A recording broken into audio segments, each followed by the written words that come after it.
Yeah, it's fun. I mean, how exciting. Do you love being a coach? I love coaching people that I love coaching, if that makes sense. Like, I do love the coaching aspect. I don't think I could ever actually be a coach, full term or long term. I do love coaching like certain athletes in the multi or in the long jump and certain events like that. Let's debrief. Let's start with Santiago. How was PanAm's for you, and how is that kind of in terms of like a momentum builder into 2024? It was an incredible experience. I didn't understand what the Pan Am Games was, honestly, at first, until I kind of started looking into it after I got selected, just because I'm still a little bit new in the track world, especially with some of the bigger meets. And so going there and being a part of the village and just getting to hang out with people like on the U.S. archery team and artistic swimming, and I mean, just all the sports are there. So that was awesome to be a part of just in that aspect. But going into it was just such a late season or early season. It's such a weird time of year. So just trying out some new things with the long jump approach and just where we were in training. I think that it's obviously not my best score of all time, but just at those meets, it's where can you place, what can you do? And it was a ton of fun to be a part of. Yeah, despite all of the things you're describing, you're still on the podium. Yeah, it was super fun. And it's so cool too, like when it starts raining, for me, I love when we get terrible weather, when it's all about medaling. If I want to get a really good score, I want to perform really well, then I want sunshine and rainbows and all of that. But if it's just about beating people, I want hailstorms and rain and wind, because usually then other competitors are like, oh, well, it's raining or it's cold. It's like, great, then I'm just going to be tougher than you and win. So I actually really liked the fact that it was raining and cold, and I had some of my best performances the whole year in the rain and the cold, so it was fun. Well, ironic that today it's raining here at your house in Ball Ground, Georgia. Have you run miles and miles and miles on these roads in the rain in your lifetime? I do not do miles in running. That is not where God gifted me and not part of what I do. But I have spent a lot of time on the track in the rain. When I went to NCAA's in 2017, very shortly before, in kind of that springtime area, it had started hailing, and my coach was outside while I was throwing javelin, and it wasn't like rocks that were going to kill me or anything, but it was hailing enough that there was hail coming from the sky, and I was throwing, and she went, well, you have 30 more throws, so I hope you throw fast. So we threw in the hail, but then when we got to Oregon, it started hailing, and everyone started freaking out, and my coach was like, you were the only one prepared for this, like, just go throw, and I PR'd in the hail. And so you just gotta do it, because if it's gonna do it at competition, then you have to be ready to practice it when it's not competition, so that way you're the only one ready for it. Is that toughness something you feel like you're just born with, or develops along the way, or maybe a combination of both? I think it's a combination of both. I think that some people are just going to be born a little bit tougher just naturally, but I think my mom and dad did a very good job of developing it, where you don't give up, you don't back down just because you're tired. Or if every time I would tell my dad, like, oh, my ankle hurts, he'd be like, you want me to punch you in the kidney? Like, your ankle stop hurting. So you just kind of get used to that. And I think there's a point where you always think that you're giving your hardest, and you're like, this is me giving my hardest. But that at 12 is different than at 15, and then it's different at 20, and then it's because you look back and you're like, that's how tough I was. Like, I thought I was giving my all, but you just get tougher and tougher. I think that the more you push through adversity, the better it gets, and the easier it gets to push through adversity, to the point that you're almost not thinking of it. So a little bit of both. Even that mindset your parents helped instill in you, I have to believe that has something to do with even having the mindset to say, I'm not just going to take on one sport as an elite athlete. I'm going to, like, give me as many as you can, throw them all at me. Yeah, I think that a big part of that's just the tell me that I can't. My dad would do that kind of thing with me all the time, be like, you can't do that, and be like, I can't do what? You know, I can do that. And so he tells stories all the time about how when I was about 1 year old, he just kind of hung me from a pull-up bar and went, you can't do that. And even at 1 year old, I just started shaking, and I obviously couldn't pull myself up or anything, but he just laughed because he thought it was so funny how mad that made me, because I would watch him work out and do all that stuff. So I just wanted to be able to do it. And I think I've always had a little bit of that, but my parents definitely like egged it on to make it more so. I love that. So that's the key. If there's ever a motivator your coach needs to know about, it's just tell you you can't. Oh, he knows.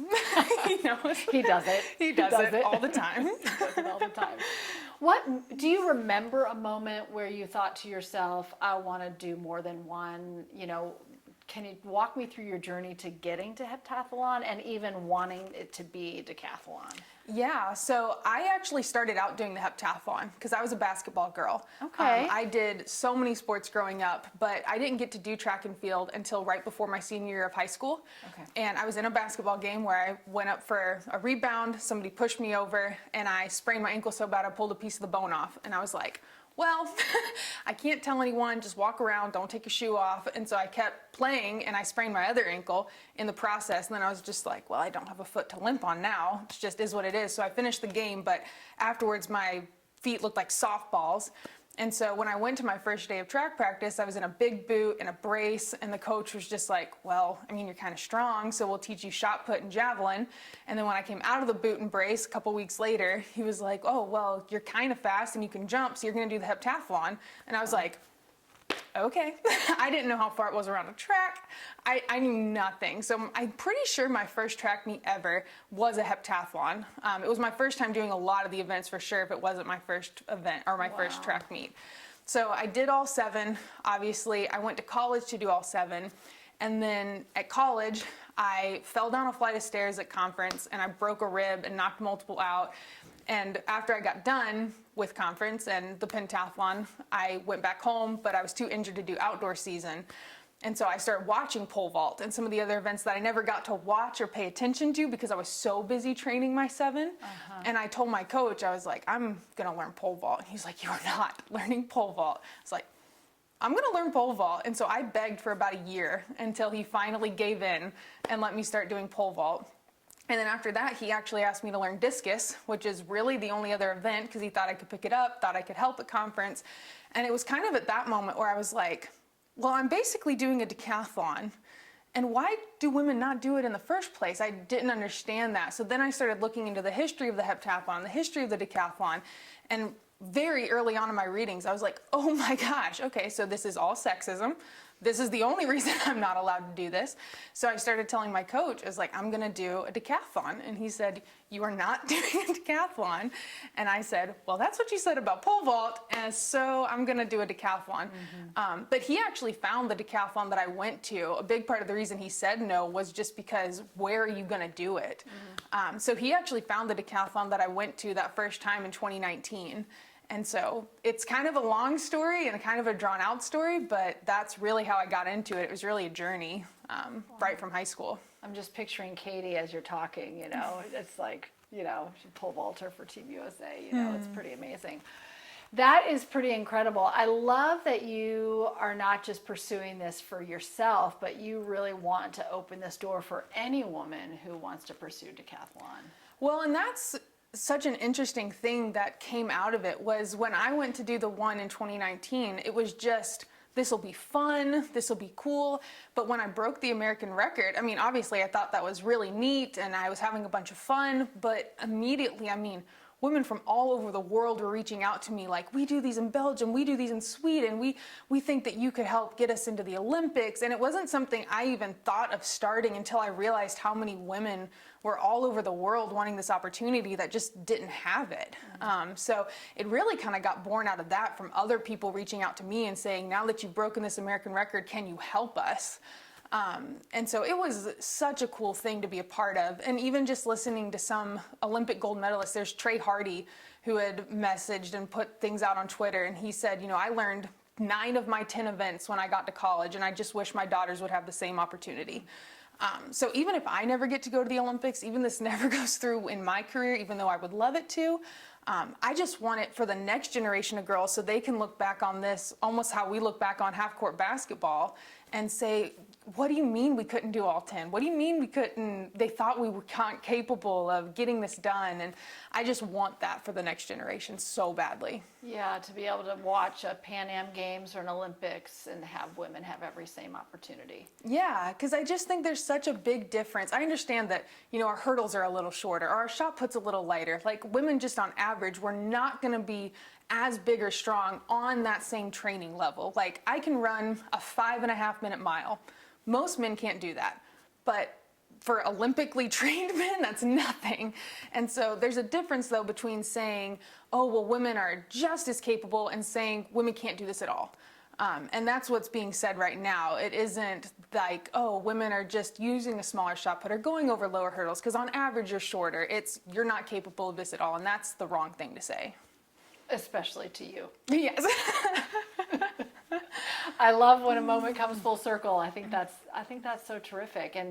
And so, you know, even when I know, you know, coaching wouldn't be your ultimate goal, but I'm glad for the people that you are coaching that they have a coach with that kind of mindset. And it's great. It's great coaching at that university. I mean, that administration is amazing. My head coach is amazing. Like, I really do love coaching there. Yeah. Even though it's not my long-term goal in life, like it's so much fun to be a part of that. And even some of the girls that do the heptathlon there that I train with, even that are on the team and such, they've started saying, well, I want to pole vault and I want to do this, and they've started doing it. And it's so funny because even some of those girls, they start pole vaulting and they're having so much fun with it, and then they get to high jump and they're like, high jump's so scary.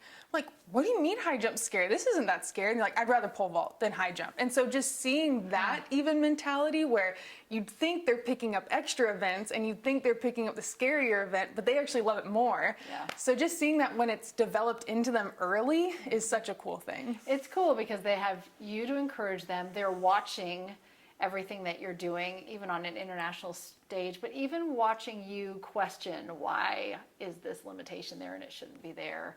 And it's doing a lot for them. I love that you have that interaction with that kind of next generation. Yeah, it's fun. I think that it's always nice to say you don't have to settle for the limitations that other people put on you. Whether that's a boss or a coach or whatever. Like, obviously you need to respect people, you need to respect authority, you need all of that, but at the same time, when somebody says that you can't do something, well, why? Like, really getting to the root of that and not just accepting, oh, well, I'm a girl and that's just the way it is, and so I'm just not allowed to do this. Like, say why. Ask why you're not allowed to do things. Ask why they think you can't do this. And just really giving that pushback is not disrespectful or rude or mean. It's just standing up for yourself. And I think that that's important to teach too. That's awesome. What do you remember a time in your life where you said, I want this to be more than just, you know, a sport in college, or when, you know, when you decided to pursue like an elite level, an international elite level? I think around 2017, around my junior year, was kind of the time where I had made nationals and I'd gone to an international meet where I wasn't on Team USA, but I was competing at the same level as the people who were on Team USA. And I think at that moment I was like, this is something I could do more than just college, for real. And so it didn't really change anything I was doing other than my plans for after college. You know, you still work hard, you still train hard, you still eat right, you still sleep right. I don't think you ever change that based on the level that you're competing at. I made a post the other day even talking about it, how I hate when athletes are like, oh, well, if I were better, you know, I'd focus more on weight training. Or if I were going to the Olympics, then I would be doing my cool downs and my warm-ups and my rehab. And no, you wouldn't, because Olympians don't become Olympians and once they're Olympians say, oh, well, now I'll take this seriously. They've taken it seriously when they were terrible, when they were no hiding, when they were throwing up at track practice, when they were doing all that. That's when they took it seriously, and that's how they became an Olympian. So I do think that a lot of it comes from that sort of mindset. Yeah, I think that. Do you have an ultimate goal? I think that obviously 2024 Olympics, 2028 Olympics, I think would be amazing. I think getting the decathlon into those events like the 2028 Olympics would be obviously kind of my ultimate goal. As far as sports though, I think that there's no real purpose in running around in circles. Like, there's really not. And I see so many athletes wrap their entire identity in, this is what I do. I run fast, or I jump high, or this is all I've done my whole life. And then when it's over, they just have no direction and they're very lost and they don't know who they are if they aren't an athlete. And I think the really nice thing is that I am very rooted in my faith and in Jesus, and a big part of the reason I want to run fast in circles is because for some reason, when you can run fast in circles, people listen to you. And being able to say, hey guys, like, yeah, I'm fast, but like I can only do this because of Jesus, or I can only do this because of the strength that he gives me. And when I'm done with this, like I might be done being a track athlete, but it hasn't changed who I am. If I go into being a teacher or a mom or into journalism or a fitness trainer, my ultimate purpose and who I am hasn't changed. So I do have some athletic goals, but there's no just like ultimate goal because this is who I am and this is what I'm reaching for. Like that's bringing people to Jesus, and that's till the day I die. Yeah, it's just part of who you are. Yeah. It's just an avenue Oh, to yeah. share a message you really want to share. For sure. I mean, if you get a platform in anything, right, you get an amazing avenue. And so just the higher platform you get, the wider audience you have to share it. So it's really cool to get to go to PanAm games and to get to go to these things, because then you're in front of thousands of people. And when you can profess Jesus in front of thousands of people, or even one person, if that's your avenue, whatever platform he gives you, speak it from there, and then you just keep getting better. I love that. What does it mean to be able to wear a Team USA? It's really neat just to be able to reach that level of accomplishment, because the USA is so stacked in track and field. It's very hard to get on Team USA. So just being able to kind of reach that level, but then also downplay it, almost like what I was saying, where you say, yeah, I've reached Team USA. Yeah, I've reached this goal that you all would think would be so cool. But at the same time, it's not who I am. It's not my ultimate purpose. I think brings Jesus or brings your message or bring whatever it is just more into light. Like you've reached this super high level and yet you still don't think that it's the most important thing, I think is really cool. Even though I love repping Team USA and I love being a part of that and it is awesome, it's still not the ultimate thing. Yeah. And then on a bad day, it grounds you. Oh yeah, I think you can always look to the football player or the track runner, whoever, who gets the touchdown, and then, you know, they're praising Jesus for it. And that's awesome. Like, obviously, when you are in that moment of success, you should be praising Jesus for it. But I also think there's something to be said when you don't get the gold medal and you know height or whatever it is, and you still praise Jesus for it. Like, it keeps you so grounded in that this is not the end of your life. This is not the end of your career. Doesn't mean everything's over. Yeah. It's just a different platform because you're there for some reason, and even though you don't know what it is, it's still for a purpose, and having that faith really does ground you. Yeah. Let's talk about growing up in Ball Ground, Georgia. It's beautiful, by the way. It is. It's a beautiful part of the state. Tell me about your childhood. My childhood was awesome. I loved growing up in Ball Ground. I told you earlier, you know, I was homeschooled until I went to college, and I thought that was just the best. I did all sports, I did acting, I did music. I just got so many opportunities being homeschooled. I had a lot of energy. Sometimes I don't know how my mom handled homeschooling me. I remember when I was little, you know, I would be just jumping around and moving around. She'd go run around the house 4 times, and then you can come back in and finish math, you know, and she would just run me like a dog until I was too exhausted and I could sit and focus. And I loved it. I'm the oldest of 4 siblings, and so just being able to connect with them and grow up with them and get really close with them was awesome. I was always doing things with my dad growing up with sports, and when we drive through just all the stories, like even just going to the pickleball court the other day, it's right next to the softball field, and my mom, when we're pulling out, she's like, you remember when you threw a softball and busted Dad's windshield right over there? And I'm like, yes, I do. Yes, I do. And so it was great. We have chickens and dogs and goats and all that kind of stuff, and I remember telling my mom one time going to a track meet in high school, and the night before a goat had gotten out, and I was chasing that goat literally barefoot in the rain in the woods trying to catch this goat at like 2 a.m. And we got to the track meet and I had to run the 200 meter, and she's like, Jordan, do you get it? Like, you have to, you know, you stay here, you run. And I was like, I just have to run in my lane and then not have to tackle anything at the end, and I have shoes on and it's daylight. Yes, this is easy. But I loved growing up in Ball Ground. It was honestly an amazing experience. That's awesome. Kennesaw State University is getting quite a name for elite athletes. Yeah. It's pretty awesome. It is pretty cool. How was your time at KSU? I loved it when I was at KSU. I had some great coaches. I had some great teammates. It's really fun to kind of see where people actually even know how to pronounce Kennesaw. I remember going to nationals sometimes and having officials come up to me and they'd be like, Kennesaw? And I was like, it's Kennesaw. And so just even getting to the point where like it's well known enough that people know how to pronounce the name, and see like Daniel going to PanAms and me and all these alumni going on to do really cool things is pretty awesome. Yeah, I love Kennesaw. yeah, that's awesome. Well, you mentioned LA 2028. I mean, pretty cool to have the Olympics come back on American soil. And it's kind of neat that we have that Olympic connection here in Atlanta from '96 as well. Yeah, my mom, because I'm the oldest, so I feel like a lot of my stuff got saved even when it shouldn't have gotten saved, but there's a little note card somewhere in our house, and it's got a sticker on it that says, I saw the Olympic flame in '96, because I was not even a year old, but I saw it when I was, I guess, 6 months old, roughly. So there's a little sticker on there that I got from that age, from the '96 Olympics. But it is very cool to have it back on American soil, especially in LA. Since there's that push to get the women's decathlon in the Olympics, the women's heptathlon happened in the Olympics for the first time in 1984 in LA. So I think it would be very cool to see, okay, LA 84, we got the heptathlon, LA 28, we got the decathlon for women. So just that milestone in that same location, I think is a really neat opportunity. Wow, what it would be like for you to be there, since you've been such a driving force behind that.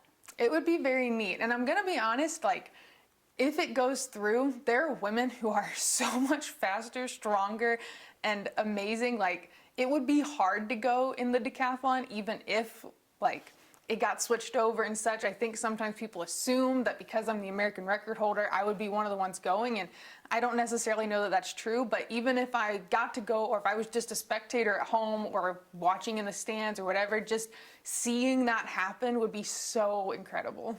That would be amazing. Well, no matter what, you should be there because of what you have done to make that happen, you know? So in whatever form or fashion, I don't know if anyone's listening. Yes. But that would be pretty I will be amazing. crying from wherever it is after the 1500. Now, we were talking about the miles that your parents put in, your family members put in. Talk about the support, you know, the behind the scenes support. You know, we often meet an athlete, but, you know, it's really a family affair in so many ways. Oh, yes, it is. I cannot imagine how many miles and hours my parents have put in. I saw a funny video on Instagram the other day, and it was this mom sitting on the bleachers, and it said, you have two options. You can have kids that do sports, or you can have a life.